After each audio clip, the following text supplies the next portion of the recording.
We're gonna start over here. Um, all right. So let me introduce John again, and then I'll invite him into the room.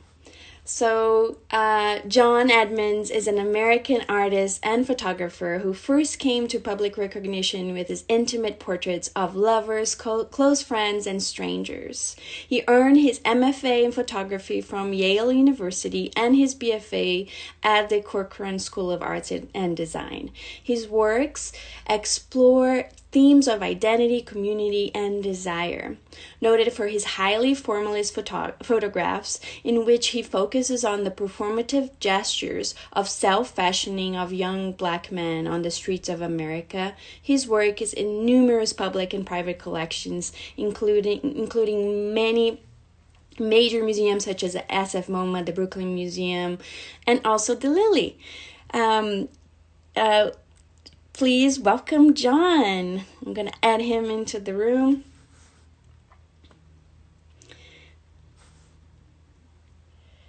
All right. Let's.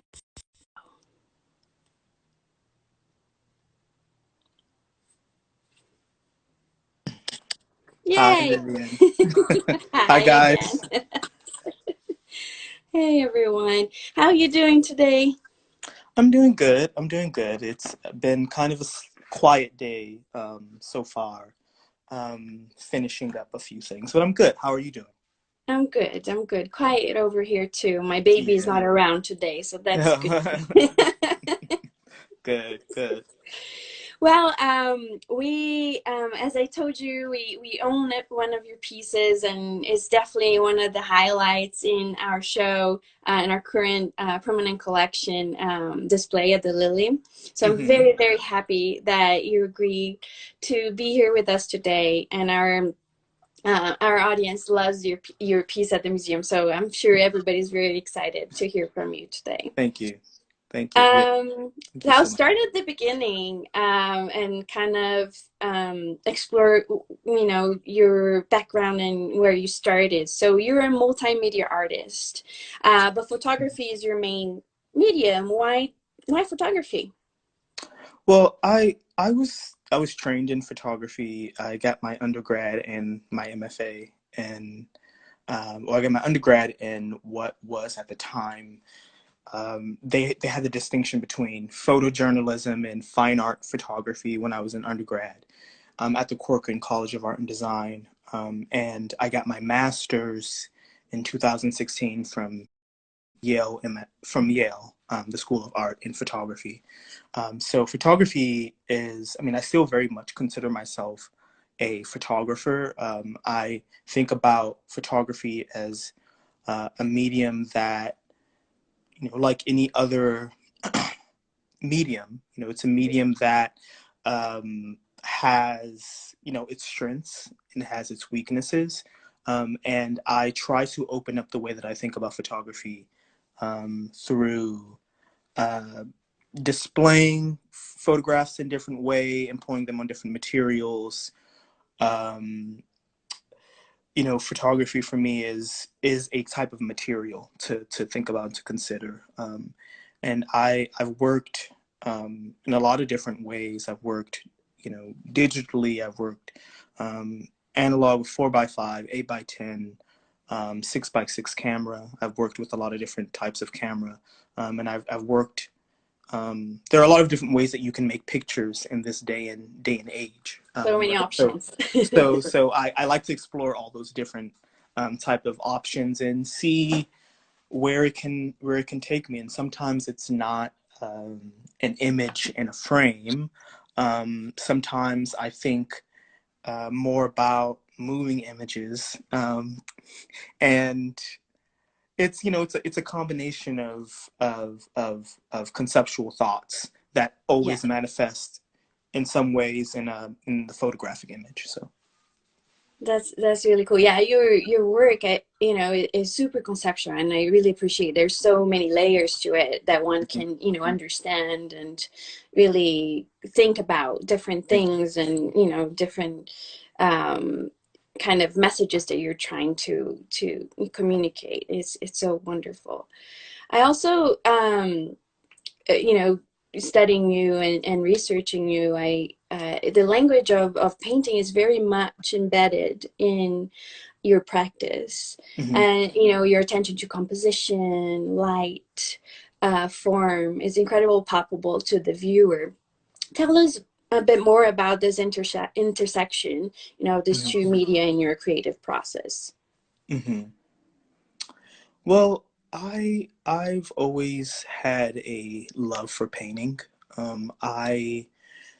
I grew up. I'm in DC right now. I'm quarantined in DC, and I grew up in DC. And um, growing up here in specific, with so much access to free museums, that really helped me, I think, begin my kind of formal education or training around visual art a lot earlier, I think, um, than some others, some other people. But I have a very deep love for painting, and when I was in undergrad, I did study art history pretty closely, and painting as a medium has always been this very kind of exalted medium, as this kind of first mark making, um, first way that man could make marks. So I've always had a fascination with painting as this kind of original language, or this kind of early language, and how, when you study the history of photography, how there's such a strong kind of relationship between photography and painting, and also at times very strong competition between the two. Yeah. So I think that in many ways, I've always secretly kind of envied painting because of how, um, again, how exalted it is as a medium. But I think that now more so, I have an appreciation for the ways in which it has informed so many themes visually that I address within my own practice. So yeah. Yeah, it is. I said, it's super popular and No, yeah, thank so you. incredible. Thank you. The Lily owns one of your pieces from your Hood series, the Untitled Hood 7. Mhm. Could you tell our audience about your inspiration for this particular series? Right. Well, I begin all of my work from everyday observation, and I I'm a lot of my work is really informed by place as well. And I was living in New Haven, Connecticut, when I began that work. And place is such an influence, because I think that place really reminds us where we are, um, who we are, how perhaps how we want to see ourselves. I was receiving my MFA at the time, and I was living in New Haven. And New Haven itself, as a city, is very, very divided socially. It's Yale University is a very major PWI and the largest employer of the city. And walking through the city, in terms of thinking about an urban landscape, walking through the city, you really can get a sense of that. So I got really interested in working in public, because before I had been mainly working in domestic interiors, and very kind of minimalist interiors.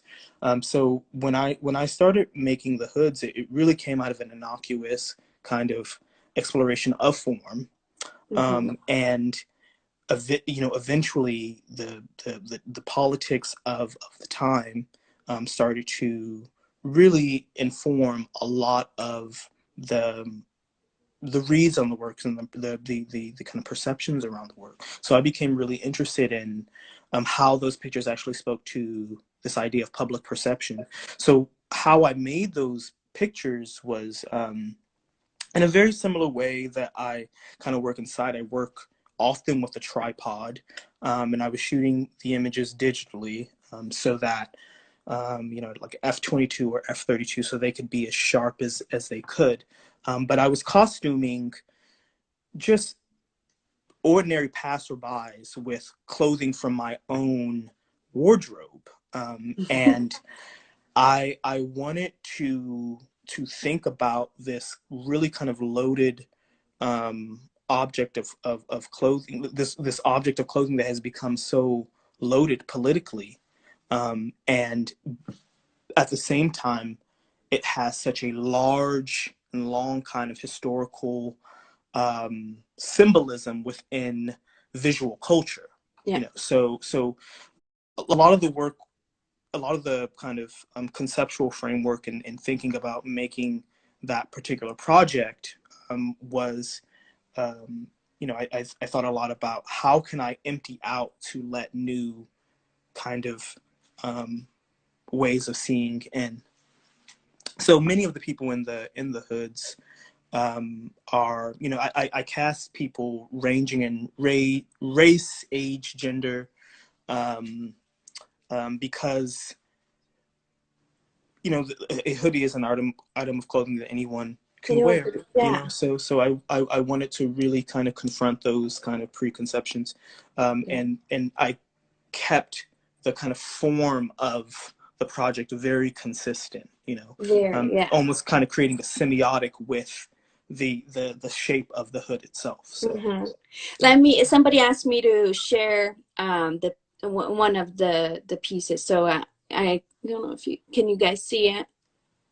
It's behind there, so kind of, yeah, you can kind of see a part of it. But that's the piece we own at the Lilley. But it's really interesting that you say that, because, you know, every time I take a tour around the museum, I ask them, can you tell me this person's gender? Can you tell me, you know, the color of their skin? Can you tell me their age? You know, and I really invite people to kind of think about their bias, you know, and also, you know, to kind of, for them to see that, to acknowledge that they, you know, can really fill in the blanks with their own, you know, knowledge, with their own, or sometimes just to see it like, no, I cannot, you know, actually I can't identify who is behind that hood. Right. So it's no, right. No, So it's like taking in consideration, you know, the role that that photography has or can have in undoing kind of biases. So, you know, that is something that I'm really thinking a lot about, also with, you know, the evolution of my practices. You know, how do we make room to undo some of the things that we continue to learn in the society?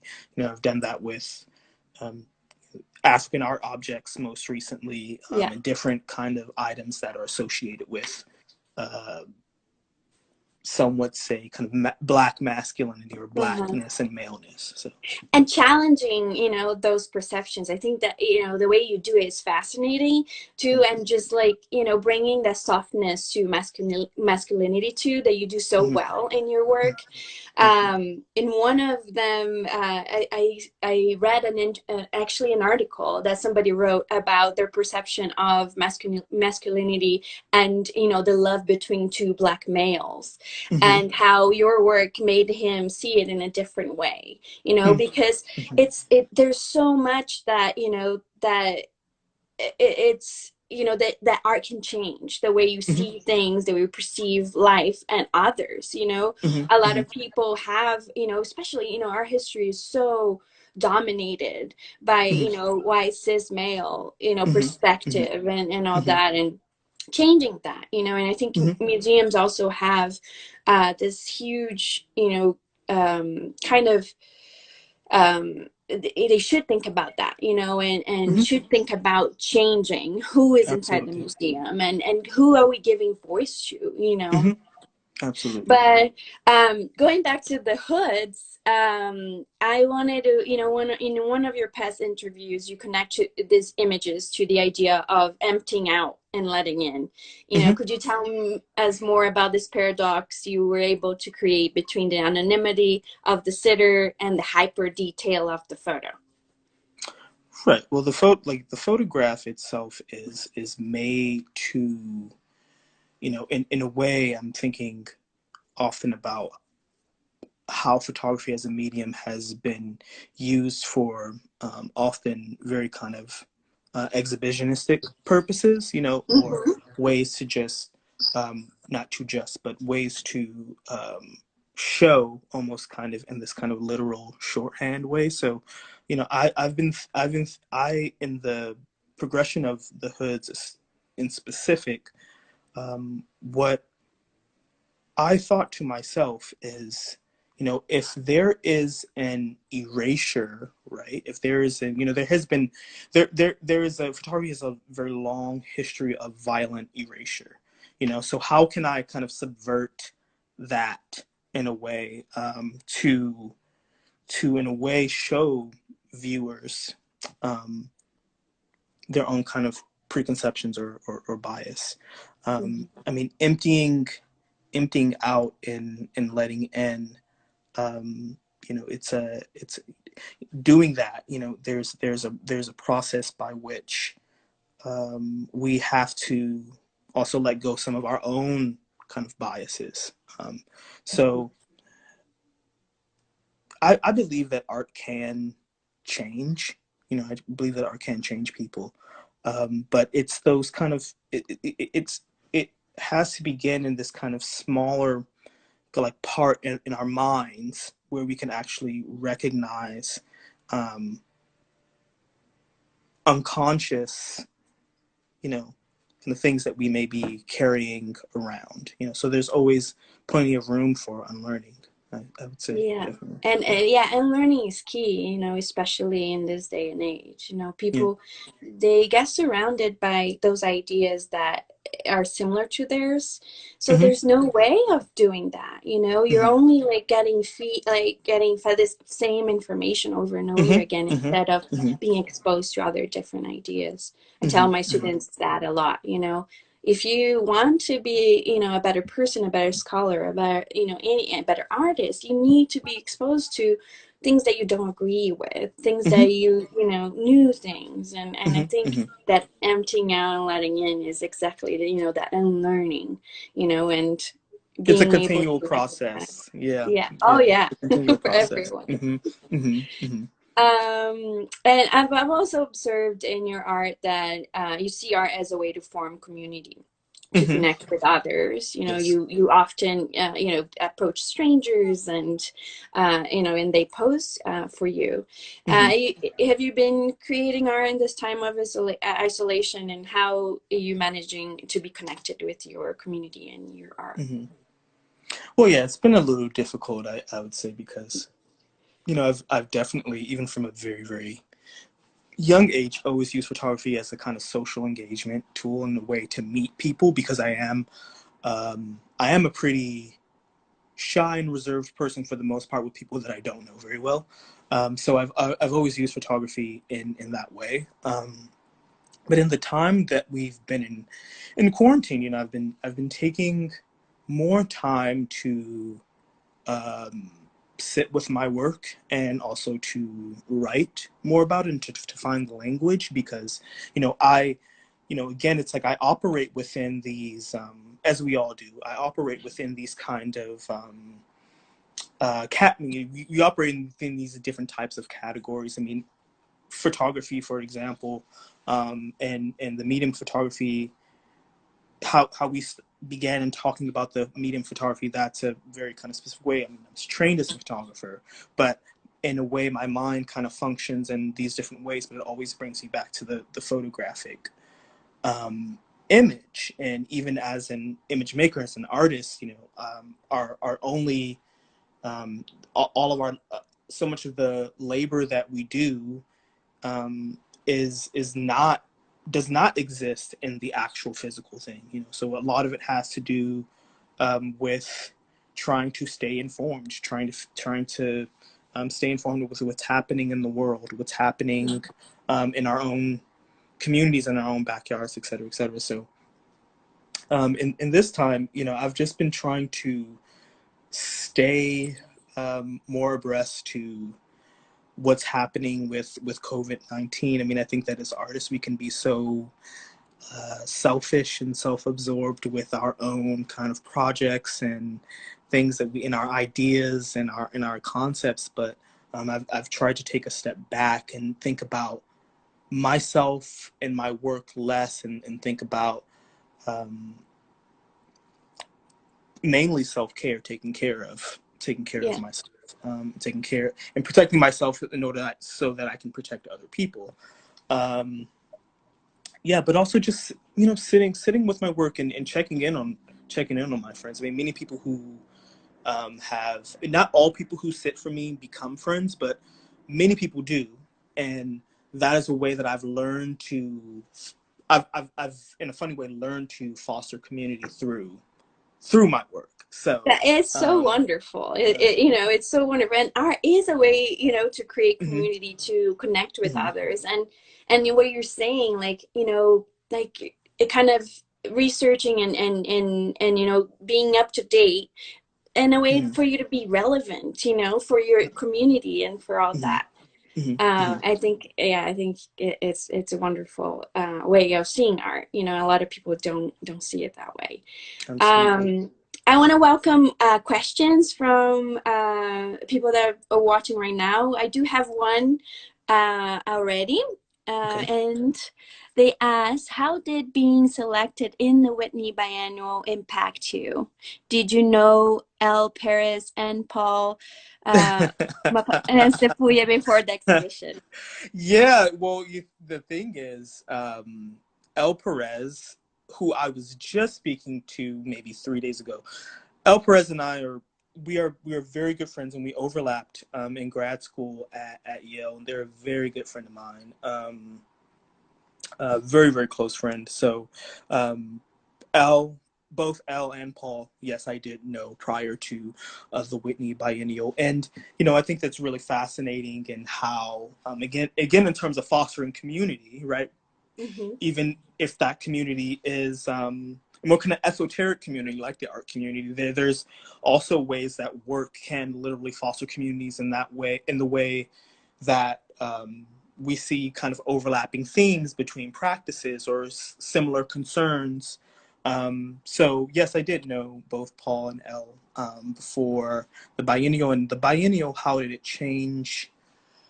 How did it change? What was the question when they Let said me how did it? repeat. So Okay. how did being selected Being impact selected. you? Yeah. Hmm.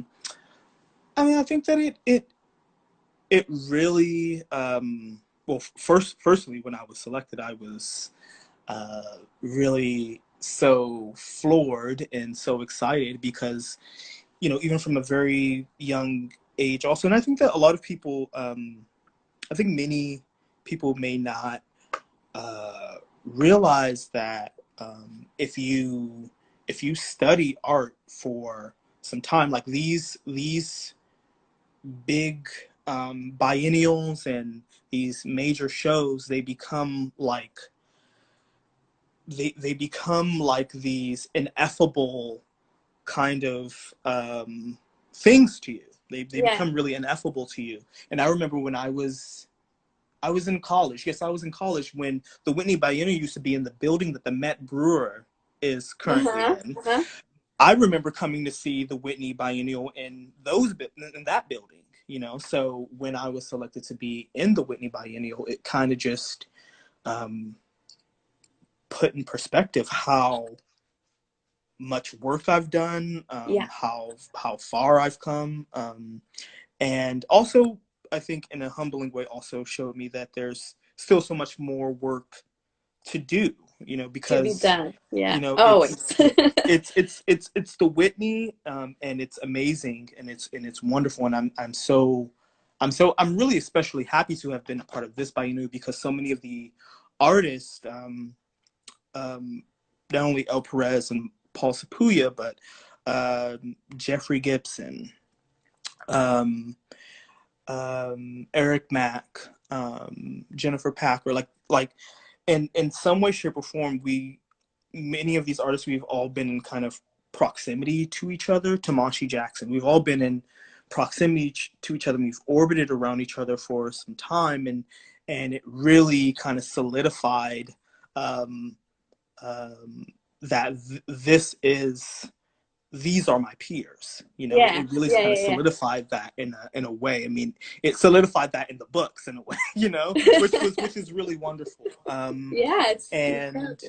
yeah, I'm still thinking about how the Whitney has, you know, how the Whitney Biennial and being a part of that has impacted and changed um, um, what I thought was possible. Yeah, So, it's amazing. Yeah, it's such an amazing achievement. You should definitely be proud of oh, yourself. thank you. Do you, Um, do you guys like influence each other? You know, you and your peers, do you feel like being around a circle of friends and peers, do you get influenced by their work as well?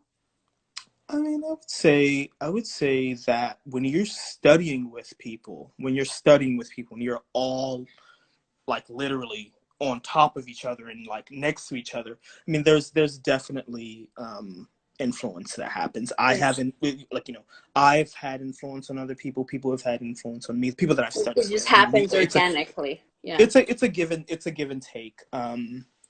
It's a give and take. So yeah, it I definitely would say that many of us influence each other, and we're all in conversation. We're all, you know, living in this world being impacted by similar things at different capacities. But thank you. But yeah, I think that that's just a really natural thing that artists. I mean, there are so many different types of artists, but I think that especially today, you know, that there are um, there are many artists that I think you can easily see who are influencing each other Yeah. and are in conversation, whether or not they are directly in conversation.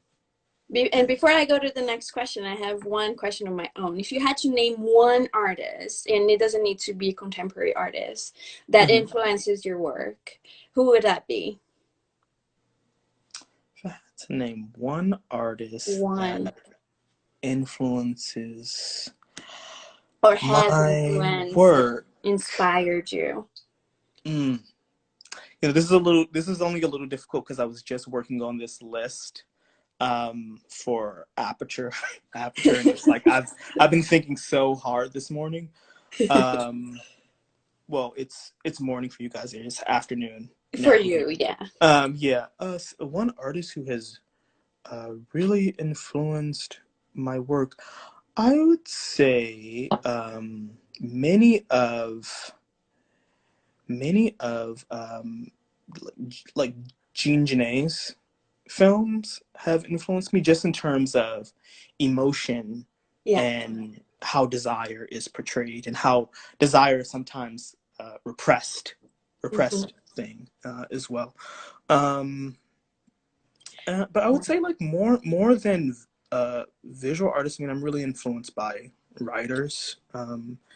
And Hilton Alles is a really incredible writer, and um, uh, has been very important for me in my work too. And I consider him to be very, very Very influential in a lot of influential. ways. I would also say that about I would also say that about James Baldwin.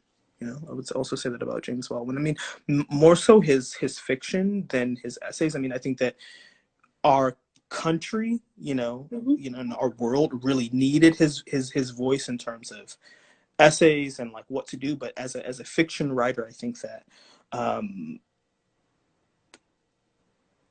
I personally think he wasn't given the justice that he really should have, because I mean, this is something that you see with a lot of um, important thinkers who may speak to concerns, whether it's concerns of LGBTQ people or concerns of Black people or women's rights, that their kind of political work perhaps overshadows all the other Hmm. things that they have done. So, yeah. That's really cool. Here, one question that that we have here. How important are the inanimate objects shown in your work, and what's your process of collecting those items? How important? They they're very important, because they, for example, I have a show that's coming that'll be opening now, hopefully in the fall, at the Brooklyn Museum, a Sidelong Yeah, I was Glance gonna work. ask about that because it was supposed to be Yeah, opening May, right? But then it it was got supposed to be postponed. opening in May. Actually, like today or tomorrow was supposed to be like the opening date, but that had to be pushed to the fall. I'm glad they And did that. Yeah. yeah, and I mean, they're very important because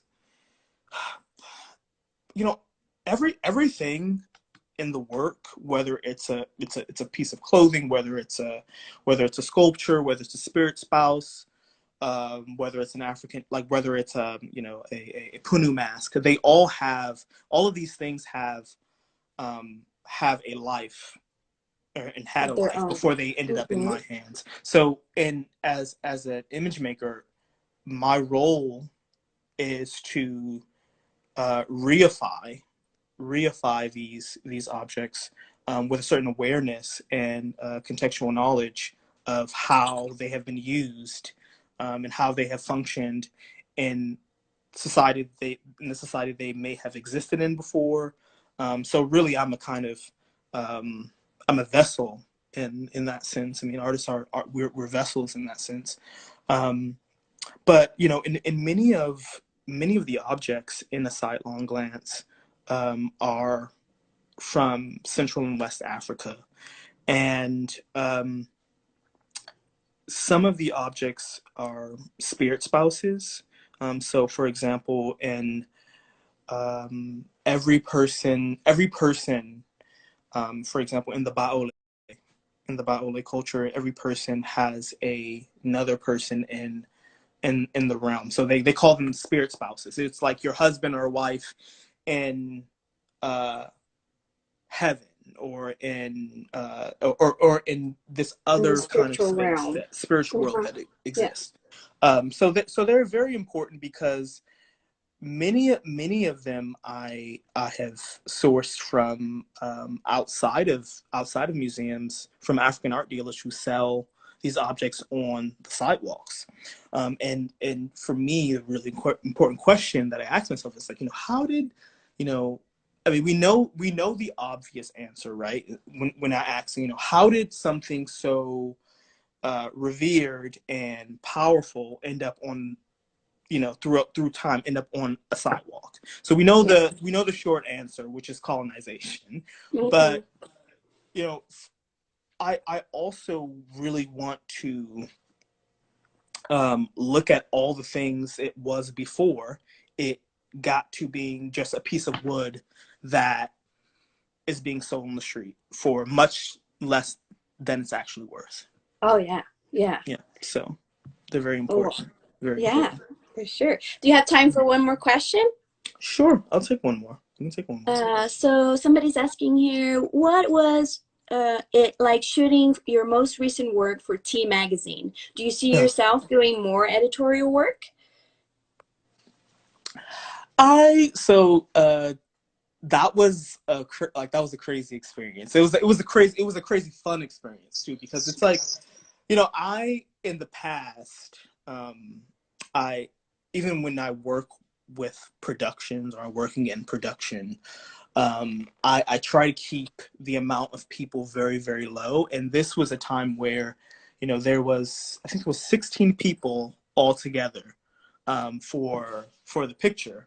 And I took on the assignment because, I worked with T Magazine before last year when I did a story on, that was, a reimagining of Giovanni's Room, that came out last year, and it was a great I had a great experience. Everyone was really, really great to work with, and I felt as though I was really in control in the way that I wanted to be. I mean, I think that's really important for whatever it is that you decide to do. Mm-hmm. If you're giving something, I think that it's important to be in control in the way that you want to. So I felt like I could be in control in the way that I wanted to. However, you know, this was, I mean, and everyone's great. But this shoot in particular was, you know, was Telfar and his community of people, and it was, you know, everybody is so excited and happy to see each other. So it was a lot more busy than any other shoot has ever been that I've done. I mean, I usually work very quietly and very minimally. So it was really it was a challenge, you know, but it was great. We got a lot of great images from that day, and I think a lot of great images that we'll, you know, one day look back on and see like, wow, you know, that happened. So you were happy with the end result, and yeah. I was very happy with the end result, and everybody, you know, it's always great when everyone is happy in the end. And to the question, to the other part of the question, do I see myself doing more? I mean, I don't, again, in terms of categories or ways of working, I think there's so many different ways to make work. I don't see myself exclusively working in any way. In terms of, I think that in a way, everything that we do comes back to the center, whatever the center is, you know, for you, whatever is most important for you, and it's I think it's really I mean, there are some people who have done that very well operating within the kind of commercial world, but I mean, I've always thought that if you can make your own work, you know, and if that is just another thing that you can do from time to time, then sure, that's great. But the goal is the work itself. Yeah, and be true to yourself, you know, and not change it in order to get those jobs or whatever. I love it. Well, thank you, John. Thank you so much. I know I took more of your time than I anticipated, but I really appreciate it. It's okay. It's a nice way to spend my afternoon, actually. Like, I was good. I'm glad to thinking hear. so much this morning and finished writing, so now I'm just like, you know, on Instagram Live. I've never done this before, so it's interesting. We figured it out. yeah, we did. Thank you again. Thank you. Stay safe, stay well, you as and well, have a good rest of your day. Yeah, and thank you guys so much. I love how I've seen some installation images of Untitled Hood 7 too, and it looks so great. I'm so happy that you guys have it there. Yeah, we just did a 360 photo, so as soon as it's ready to be published, I'll send it your way too. Great. I can't wait to see it. Can't wait to see it. All right. Bye. Thanks everyone. Bye.